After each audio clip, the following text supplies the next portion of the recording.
మనోజ్, నువ్వు నా బిడ్డవి. లక్ష్మీ ప్రసన్న, విష్ణువర్ధన్ బాబు, మనోజ్ కుమార్. నిన్ను ఎలా పెంచానురా నేను? అందరికంటే నిన్నే గారాభంగా పెంచానురా. నీకే ఎక్కువ ఖర్చు పెట్టి చదివించాలని ప్రయత్నం చేశానురా. నువ్వు ఏది అడిగినా నేను నీకు ఇచ్చానురా. కానీ ఈ రోజున నువ్వు చేస్తున్న పని బిడ్డల గుండెల మీద తంతారంటారే, అలా తన్నేవరా. మనసు ఆవేదనతో కింగిపోతుందిరా. నేను మీ అమ్మ ఏడ్చుకుంటున్నావురా. జర్నలిజం ఉన్నది లేనిది, లేనిది ఉన్నట్టు రాస్తున్నారా. నువ్వు నన్ను కొట్టడం ఏంట్రా? నా బిడ్డ నన్ను తాకలా. ఇద్దరం ఘర్షణ పడ్డాం కొన్ని కారణాల వల్ల. ప్రతి ఫ్యామిలీలోనూ ఉంటాయిరా ఇవి. లేనివాడు ఎవరైనా ఉంటే ప్రపంచంలో ఒకరున్నారేమో, 1% ఉంటుందేమో. అటువంటి వాళ్ళ ఇంటికి వెళ్ళి కాళ్ళు గడిగి నిద్ర పూసుకోవచ్చు. భారత భాగవత రామాయణాలు చూశావు కదరా. ఏమిటిది?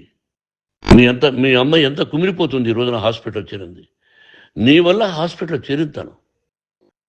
చూడు మనోజ్, నీకన్నీ ఇచ్చిన ఈ రోజున నువ్వు నా గుండెల మీద తనడమే కాకుండా అపకీర్తి తీసుకొచ్చావు. ఏదేదో రాశావు, ఏదేదో చెప్తున్నావు. కొంతమంది జర్నలిస్టులు ఉన్నది లేనిది, లేనిది ఉన్నట్టు రాసేవాళ్ళ తత్వం వాళ్ళకి. ఎందుకంటే టీఆర్పీ పెరగాలి. ఇది వాళ్ళ నైజం. మనం మార్చలేము. వాళ్ళందరి మీద మన కోర్టుకు వెళ్ళలేము. వాక్ స్వాతంత్రం అంటారు, ప్రజాస్వామ్యం అంటారు. ప్రజాస్వామ్యంలో కూడా కొన్ని హద్దులు ఉన్నాయి. ఇది నీకు తెలుసు అనుకున్నా. ఎంత మంచి నటుడివి నువ్వు. నీ భార్య మాటలు విని తాగుడికి అలవాటు పడిపోయావు. వింటున్నావా మనోజ్? ఎవరిని నమ్మాలో ఎవరిని నమ్మకూడదో పరిస్థితి తీసుకొచ్చావు. విద్యాలయాలు ఎంత గొప్పవిరా. మనం 25% కులమతాలకు అతీతంగా ఫ్రీ ఎడ్యుకేషన్ ఇస్తున్నాంరా. క్యాస్ట్ అనేది తీసేశాను రా 92లో ప్రాస్పెక్ట్స్లో. నువ్వు చదువుకున్నావురా. అక్కడ చదువుకున్న బిడ్డలు IAS, IPS అయ్యారా. ఎంతోమంది గొప్పవాళ్ళు అయ్యారా. నువ్వు నటుడుగా ఎంతో గొప్పవాడివి. తాగుడికి అలవాడబడి నువ్వు నీ భార్య ఇంట్లో బిహేవ్ చేస్తున్న విధానం ఆ భగవంతుడు సర్వేశ్వరుడు తెలుసు. భగవంతుడు చూస్తున్నాడు రా. నేను తప్పు చేసినా, నువ్వు తప్పు చేసినా, ఎవరు తప్పు చేసినా. ఎంత అవకాశం ఇచ్చావు మాట్లాడుకునేదానికి అందరికీ. ఇన్ని సంవత్సరాల్లో మన విద్యాలయాల్లో ఒక్క తల్లి కానీ ఒక తండ్రి కానీ ఏమైనా చెప్పారా? ఆ బిడ్డలు మన బిడ్డలు రా. మీరెంతో నాకు అక్కడ ఉన్నవాడు కూడా నా కూతుర్లు, నా కుమారులు. ఎంతమందికి ఫ్రీ ఎడ్యుకేషన్ ఇస్తున్నావు. వాడి దగ్గర ఏది ఆశించరా. నువ్వు ఎందుకు ఇలా తయారైపోయావు? ఎందుకు ఇంట్లో ఉండే పని వాళ్ళందరినీ కొడుతున్నావు? పనివాడు వాడు పని చేసుకున్నానికి మన ఇంటికి వచ్చాడు రా. ఆ పనివాడిని కొట్టడం చాలా మహాపాపంరా. నేను వేరురా. నేను దండించడం వేరురా. నేను ఎవరిని ఆ చిన్న వాళ్ళని కొట్టి ఇచ్చేసి చేయలేదురా.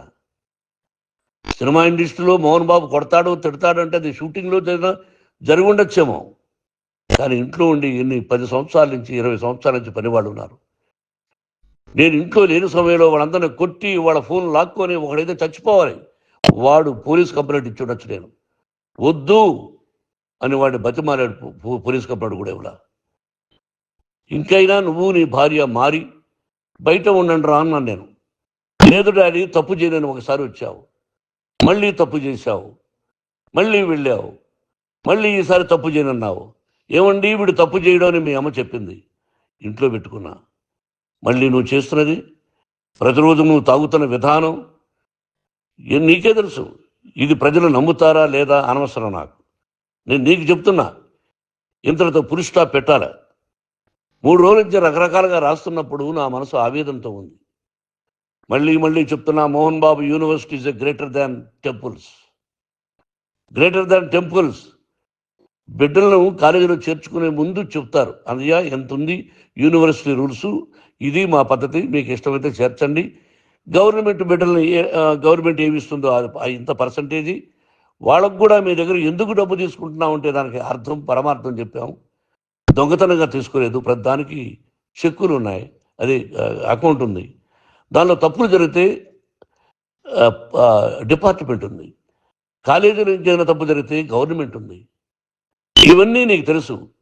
ఈ రోజున ప్రపంచంలోనే నెంబర్ 1గా చేయాలని మీ అన్న కష్టపడి ఇతర దేశాల్లో నెంబర్ 1 యూనివర్సిటీ టైఅప్ చేశాడు. ఈ రోజు నువ్వు చేసిన విధానం ఏమిటి? నువ్వే ఒకప్పుడు నాకు ఇవి ఏమొద్దు, నేను యాక్టింగ్ అన్నావు. ఈ రోజున ఏం చేస్తున్నావు? విద్యాలయాల మీద పడ్డావు. తల్లిదండ్రులు చాలా గొప్పవాళ్ళరా. కొంతమందికి డబ్బు కట్టలేకపోవచ్చు, కట్టని వాళ్ళకు కొంత సహాయం చేసాం, అంతా సహాయం చేయలేము. బ్యాంకుల్లో డబ్బు కట్టాలి, లెక్చరర్స్కి డబ్బులు ఇవ్వాలి, యూనివర్సిటీ బ్రహ్మాండంగా నడపాలంటే మంచి లెక్చరర్స్ కావాలి. ఇవన్నీ తెలిసి చేస్తున్నావురా 32-33 సంవత్సరాల నుంచి. అది పక్కన పెడితే అందరినీ కొట్టడానికి వస్తావు, మీ అన్నం తిడతావు. ఒక వ్యక్తి వినయ్ గారని ఆయన వ్యక్తి హెల్ప్ చేయడానికి వస్తే ఆ వినయ్ ఎవరు లజ్జాగుడికి చంపేస్తాను వాడు అన్నావు. ఇవన్నీ ఎంత తప్పురా? అంటే మీ నాన్నగారికి ఎవరు సహాయం చేయడానికి వస్తే వాళ్ళందరినీ లజ్జాగుడుకులు అంటావు, చంపేస్తానంటావు. మీ అన్నను చంపేస్తానన్నావు. చంపరా చూద్దాం మీ అన్న, నేనే అన్నా. తాకరా నీ ధైర్యం ఉంటే అన్నా. ఎంతమందిని చంపాలనుకుంటున్నావు, ఎంతమందిని చేయాలనుకుంటున్నావు, నువ్వు ఏం సాధించాలనుకుంటున్నావు? ఆలోచించుకో. ఈ ఇంట్లోకి అడుగు పెట్టడానికి నీకు అధికారం లేదు. ఇది నా కష్టార్జితం. మా నాన్నగారు 10 రూపాయలు 10 పైసలు కూడా ఇవ్వలేదురా. మంచి జన్మనిచ్చాడు మా నాన్నగారు. మద్రాసుకు వెళ్ళి వీధుల్లో అడుగు తిన్నాను రా. ఒక పూట కూడా భోజనం లేకుండా అడుగు తిన్నాను రా. న్యాయంగా మోహన్ బాబు తిడతాడు కొడతాడంటారు కానీ మోసగడనం లేదురా. నీట్ పార్లమెంటేరియన్గా బయట వచ్చాను రా. నువ్వు నా పరువు ప్రఖ్యాతులు మంట కలిపావు. ఏమిటి నేను చేసిన అన్యాయం? నీకు జన్మనిచ్చాను, అదా నేను చేసిన పాపం. అందుకే ఇది నా ఇల్లు అన్నావు. నువ్వు నీ ఇల్లు కాదు, నీ కష్టార్జితంతో నువ్వు సంపాదించుకున్న ఇల్లు నీది. ఇది నా డబ్బు, నా కష్టార్జితం. నా కష్టార్జితంలో నేను పిలిస్తేనే మీరు ఇంట్లోకి రావాలి. అటువంటిది పోగొట్టుకున్నావు నువ్వు. ఆస్తులు అంటావా, ముగ్గురికి సమానంగా రాయాలా లేదా అది నా ఇష్టం. ఆస్తులు ఇస్తానా, లేకపోతే గంగపాలు చేస్తానా, లేకపోతే ఎవరికైనా దానధర్మాలు చేస్తానా, అది నాకు సంబంధించిందిరా. నా కష్టార్జితం రా. మీరు చేస్తున్న విధానం గుణగణాలు కావాలరా. మందు తాగచ్చురా. ఎంత తాగాలి? నేను కూడా 1 or 2 పెగ్స్ తీసుకుంటా. ఇది తప్పు కాదు, జనానికి తెలియాలి. నా డబ్బు ఇది.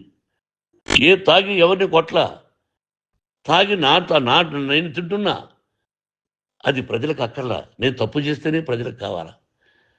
ఇవన్నీ ఉన్నాయిరా, ఇవన్నీ తెలుసుకో. జర్నలిస్ట్ సోదరులారా, మీకు నా గతాన్ని తెలుసు, నా భవిష్యత్తు, నేను ఎక్కడి నుంచి వచ్చాను కూడా మీకు తెలుసు.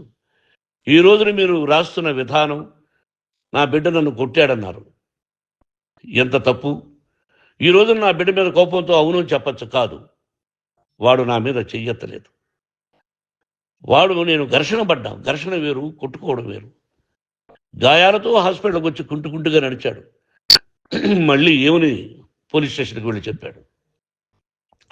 ఎవరో 2 ఉన్నారు, వాళ్ళిద్దరూ నా మీద దాడి చేశారన్నాడు. నా ఇంట్లో పనిచేస్తున్న వ్యక్తుల గురించి పోలీస్ స్టేషన్కి వెళ్ళి చెప్పవలసిన అవసరం అతనికి లేదు, హక్కు లేదు. పోలీస్ డిపార్ట్మెంట్ కూడా తెలుసుకోవాల్సిన విషయం. నా ఇంట్లో ఉండే వర్కర్స్ మీద నేను కంప్లైంట్ ఇవ్వాలి. నువ్వు పర్మిషన్ లేకుండా నా ఇంట్లోకి నువ్వు చొరబడి ఇల్లు నాదంటూ ఇంట్లో పనిచేస్తున్న వర్కర్స్ మీద కంప్లైంట్ ఇచ్చావు. అది ఎంతవరకు పోలీసు న్యాయమో రూల్సో చూద్దాం. పోలీస్ డిపార్ట్మెంట్ ఇంటికి వచ్చింది. వాళ్ళకి రాశాను ఉత్తరం, అయ్యా నేను సీనియర్ సిటిజన్ని, నాకు రక్షణ లేకుండా ఉంది, నా బిడ్డ వల్ల నా ఇంట్లో నుంచి నా బిడ్డను పంపించేసి ఇది నా ఇల్లని. వాళ్ళు నాకు సమాధానం ఇవ్వలేదు. ఇవ్వకపోగా ఎవరిని పట్టించుకోలేదు.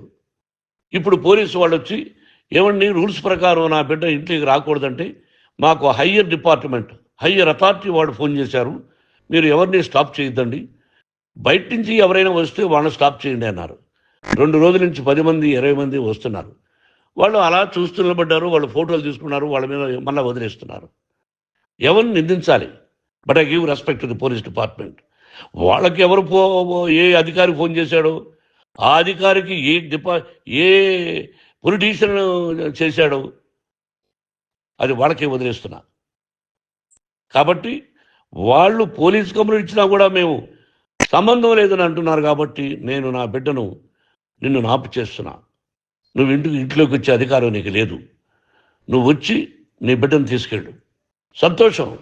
నువ్వు రాలేదు, నీ బిడ్డను జాగ్రత్తగానే చూసుకుంటావు.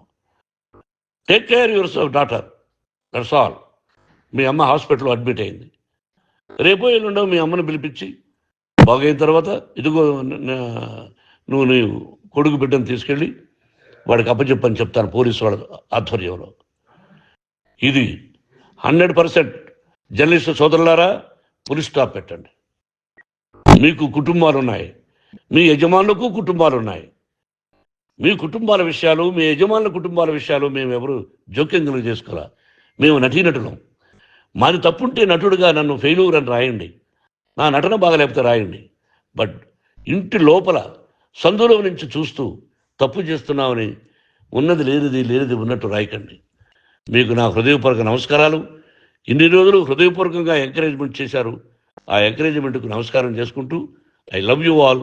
I love you police department. మీరు న్యాయంగా ధర్మంగా నడుచుకోండి, ఎవరికి తొత్తుల్లాగా ఉండొద్దండి అని మనవి చేసుకుంటూ నేను సెలవు తీసుకుంటాను. Thank you very much for all the journalist. ఇక్కడ పులి స్టాప్ పెట్టండి, పులి స్టాప్ పెట్టండి. Thank you very much.